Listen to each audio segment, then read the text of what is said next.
নমস্কার দর্শক বন্ধুরা, রেপ স্পোর্টসের পর্দা আপনার সকলকে আরো একবার স্বাগত। আমি রাহুল, আর এই মুহূর্তে এই ভিডিওতে আপনাদের সাথে একটা গুরুত্বপূর্ণ আপডেট শেয়ার করব, আর সেটা হচ্ছে ন্যাশনাল টিমের ফুটবলারদেরকে নিয়ে। কারণ রিসেন্টলি বলতে পারেন আজকে সকালেই কিন্তু একটা নিউজ রিপোর্ট বেরিয়েছে, আমি তাদেরকে ক্রেডিটও দেবো। সেটা হচ্ছে টেলিগ্রাফ, অত্যন্ত পপুলার একটা নিউজ এজেন্সি।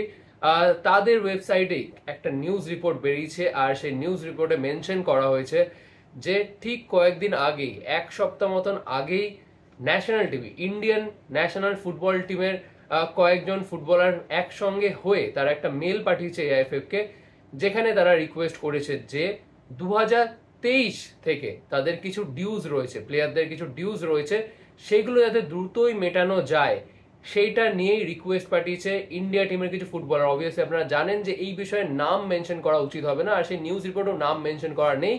আমি আরো একবার ক্রেডিট দিয়ে দেবো কোথায় নিউজ রিপোর্টটা বেরিয়েছে, টেলিগ্রাফের নিউজ রিপোর্ট। সেখান থেকে এটাই জানা যাচ্ছে যে ইন্ডিয়ান ন্যাশনাল ফুটবল টিম, যারা কালকেই থাইল্যান্ডের বিরুদ্ধে খেলতে নামবে, একটা ফ্রেন্ডলি রয়েছে তাদের কালকে 4ই জুন এবং 10ই জুন তাদের একটা অফিসিয়াল ম্যাচ রয়েছে, এএফসি এশিয়ান কাপ কোয়ালিফায়ারের দ্বিতীয় রাউন্ডের ম্যাচ অ্যাগেনস্ট হংকং।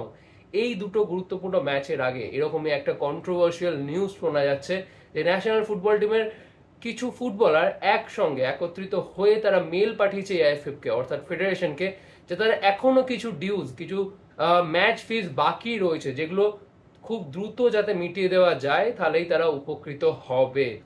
এবার ইন্ডিয়ান ফুটবলার, তাদের কিছু ডিউ স্যালারি এখনো মেটানো হয়নি। এই কথা শুনে সত্যি কথা বলতে গেলে কিন্তু খুবই ডিসঅ্যাপয়েন্টেড।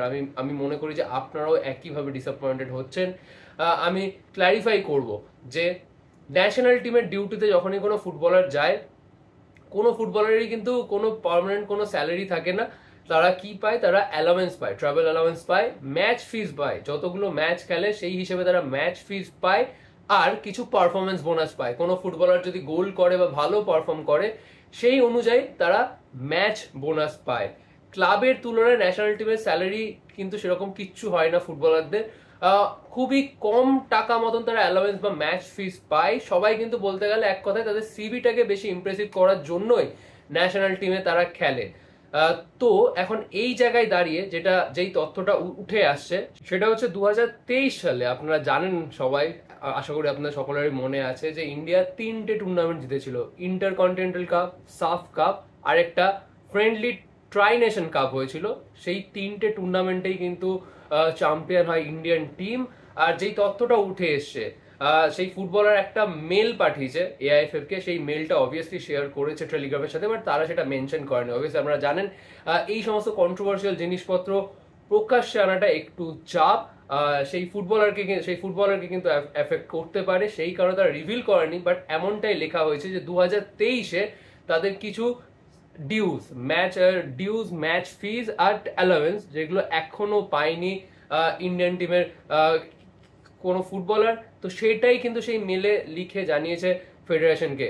আর টেলিগ্রাফ এবার এআইএফএফ এর কাছেও কিন্তু জিজ্ঞেস করেছে এই বিষয় নিয়ে। এআইএফএফ এর যেই secretary general, deputy secretary general রয়েছে এম সত্যনারায়ণ, আপনারা সকলে জানবেন, তার কাছেও কিন্তু টেলিগ্রাফ কিন্তু খবর নিয়েছে এই বিষয়ে, যে এই বিষয়টা কি সত্যি। তারা কিন্তু মানেনি, তারা কিন্তু এড়িয়ে গেছে। তারা জানাচ্ছেন যে না, এরকম কোনো মেল রিকোয়েস্ট এসে আমাদের কাছে পৌঁছায়নি। শুধু এম সত্যনারায়ণ নয়, AIFF football team director Subrata Paul, আপনারা সকলে চিনবেন, আপনাদের সকলের প্রিয়। তার সাথে সাথে এআইএফএফ এর যে টিম ম্যানেজার রয়েছে ভেলু, তার নাম হচ্ছে ভেলু, তাদের কাছেও কিন্তু খোঁজ নিয়েছে টেলিগ্রাফ এই নিউজ রিপোর্টটা করার আগে।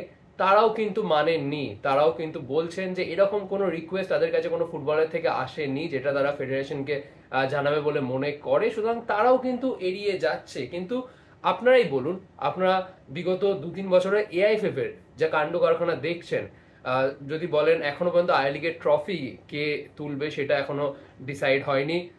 এরকম আরো অনেক, আনোয়ার আলী কেসটা নিয়ে যদি কথা বলি, তার ট্রান্সফারটা হয়েছিল 1 বছর আগে, এখনো তার হিয়ারিংটা কি হবে, অ্যাকচুয়াল ফাইনাল ডিসিশনটা কি, সেটাও কিন্তু এখনো জানা যায়নি।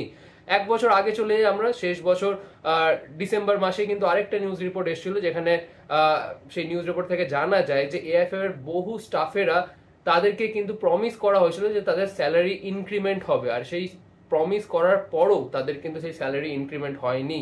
উল্টো দিকে এরকম কিছু হায়ারার্কিতে টপ অফিসিয়ালদের স্যালারি কিন্তু বাড়িয়ে দেওয়া হয়, কিন্তু বাকি যে স্টাফেরা আছে তাদেরকে কিন্তু স্যালারি ইনক্রিমেন্ট প্রমিস করার পরও কিন্তু তাদের কিন্তু বাড়ানো হয়নি। তার কয়েকদিন আগেও আরেকটা রিপোর্ট এসেছিল যেখানে এআইএফএফ কে দেখা গেছিল যে বেশ বহু কিন্তু খুব ইনভেস্টমেন্ট করা হয়েছে, যেগুলো মনে করা হয় যে এআইএফএফ এর জন্য খুব একটা গুরুত্বপূর্ণ নয়। গুরুত্বপূর্ণ না হওয়া সত্ত্বেও বেশ অনেক জায়গায় অনেক ইনভেস্টমেন্ট করা হয়, যেটা কিন্তু ফাইন্যান্সিয়াল দিক থেকে কিন্তু অনেকটা এফেক্ট করেছে ফেডারেশনকে। সুতরাং এরকম অনেক তথ্য কিন্তু বেরিয়ে আসছে এআইএফএফ এর থেকে, কিন্তু গত কয়েক বছরে ফুটবলারদের ডিউজ বা পেমেন্ট বাকি এরকম কিন্তু তথ্য উঠে আসেনি। সুতরাং এবার সেটা কিন্তু বেশ হতাশাজনক যে এই তথ্যটা উঠে এলো। কারণ আপনারা যদি দেখেন, কালকে ইন্ডিয়া একটা ফ্রেন্ডলি খেলছে থাইল্যান্ডের এগেনস্টে, গুরুত্বপূর্ণ একটা ম্যাচ।